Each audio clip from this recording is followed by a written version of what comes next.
I now give the floor to Mr. Wole Soyinka, writer and Nobel Laureate.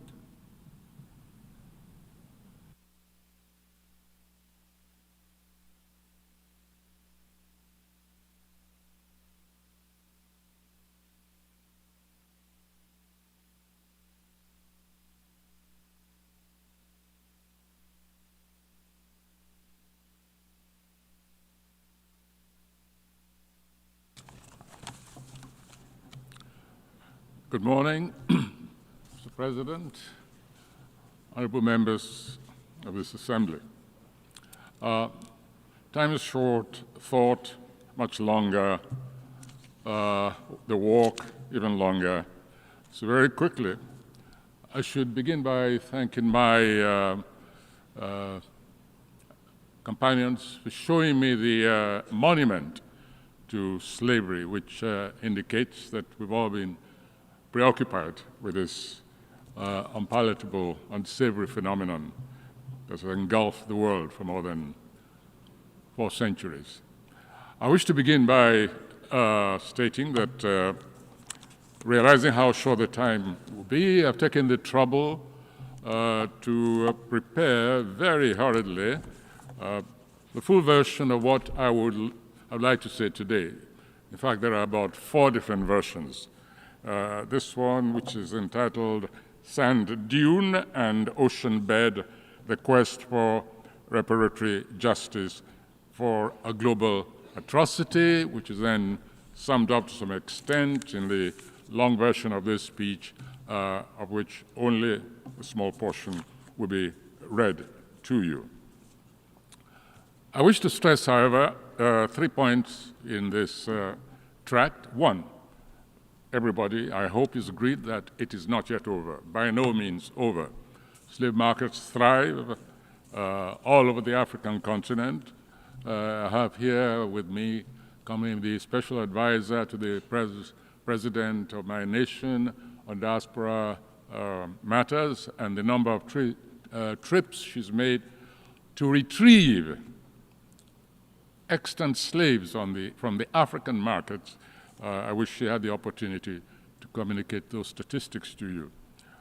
Even more critically, however, is the fact that there is a new form, difficult to detect in many areas of the continent, but one which we feel very powerfully a sinister development, which is the involvement of you and me as collaborators in the new form of slave trade and slavery, especially on the West African sub-region and in the East. And it takes the form of even a kind of gives a spurious credibility to the forebears of slave raiders, because at least they took some risks. Today, the new slavers simply wait for you and me to send our children to school, especially boarding schools, easy prey. They descend on them and cut them away, sequester them in the fastness of forests, and then call on us to come and ransom them. This happens almost on a daily basis. The name Chibok is familiar to all of you, but you have no idea how many Chiboks there are, especially in the West African sub-region. Second point is the rather convenient classification of slavery. Some forms of slavery are more benign, more humane than others, and therefore must not be talked about. Until we adopt a holistic, comprehensive, and egalitarian attitude to the phenomenon of slavery, I'm afraid it's going to be with us for a very long time. You know, the house slave versus the field slave, Indian Ocean slave, more benign than the Saharan, more sinister than the transatlantic.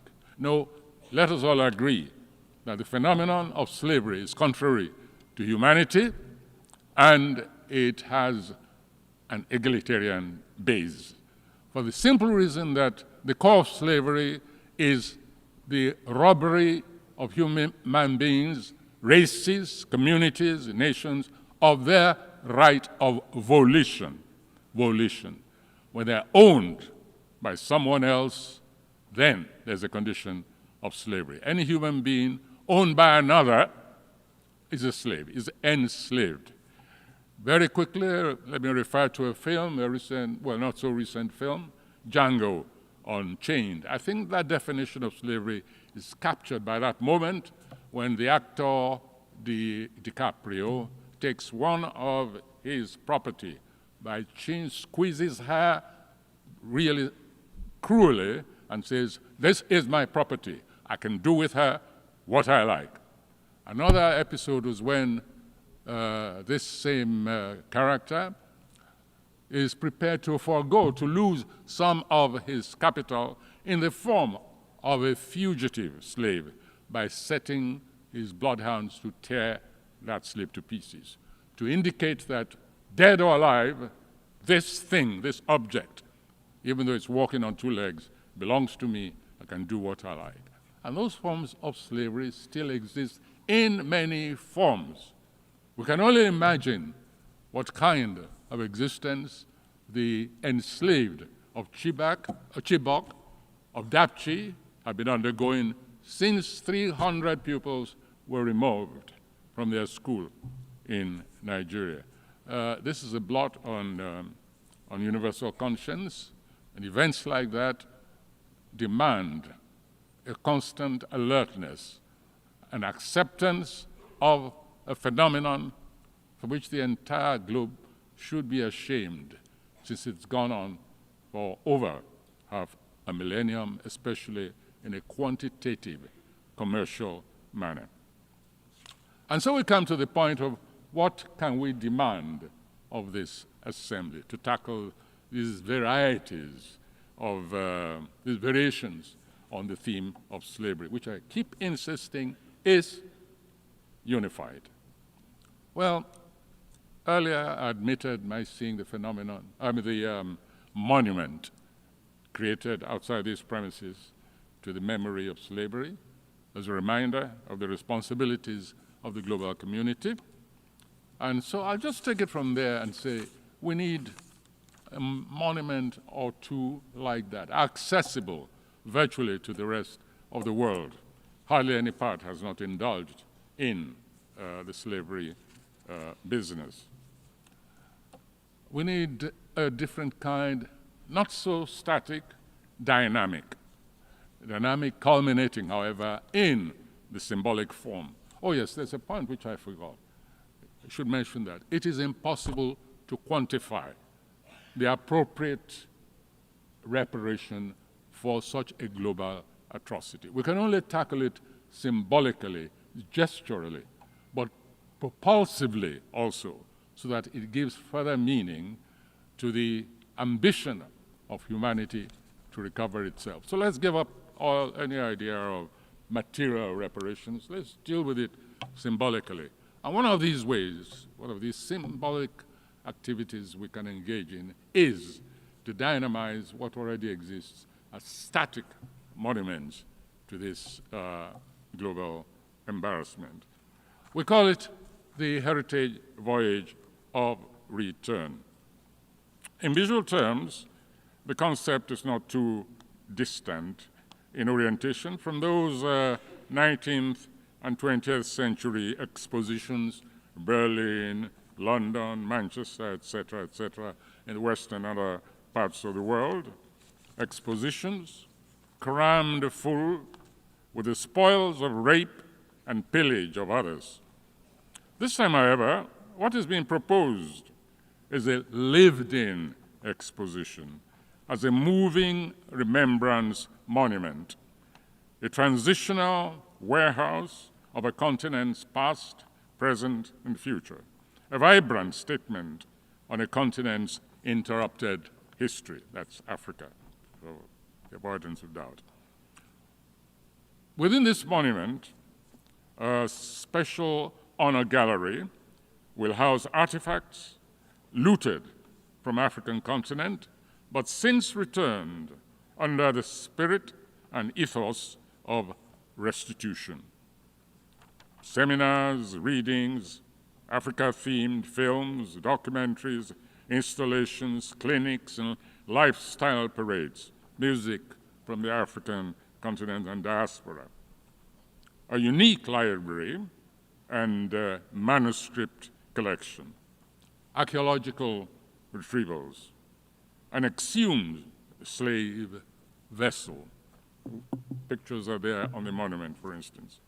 The boat will take off when the diaspora make a call at representative ports of slavery connection, positive or negative, on its way to the West African coast and beyond, maybe around the Cape of Good Hope to the east, and so on. Primarily for descendants of the enslaved, it is also open to others, that is, others who are equally embroiled in the quest for a new humanity that embraces, not excludes, that is curious, not foreclosed, that still lays claim to conscience as a touchstone of the rational species. The nature of reparatory justice that befits the magnitude of slavery wrongs can only be symbolic, as I said earlier, gestural. Yes, but also morally and therapeutically propulsive, one that goes to the core of a continent's humanity, vividly expressed in its arts and spirituality. It is a symbolic voyage of return, one that stands to become an annual fixture. Effectively, it offers no more than a continuation of UNESCO's work on the roots of enslaved peoples, beamed deservedly at the African continent. The heritage voyage of return is a voyage of learning, leisure, and linkage. We call it the 3 L's. It is not only feasible, it is propulsive, it's imperative. Yes, we know such a voyage presumes to teach the world, to bring the world into confrontation with centuries of wrong and possibly a recovery of its own lost humanity. However, it is not designed, it's important, it's not designed to be a vessel of recriminations, but a floating vessel of peaceful options and neglected knowledge. Glorified tourism, perhaps, why not? But it is tourism with an attitude, as they say in this part of the world. This is a return, not just to a wronged continent, but a return of the world to its holistic potential, to what it can be, shorn of fixations, irrational concepts, embedded prejudice, lust for power and domination. It shall be manifested as a first furlong in a voyage towards, put simply, a reinsertion of human in that grossly depleted word, humanity. Thank you very much.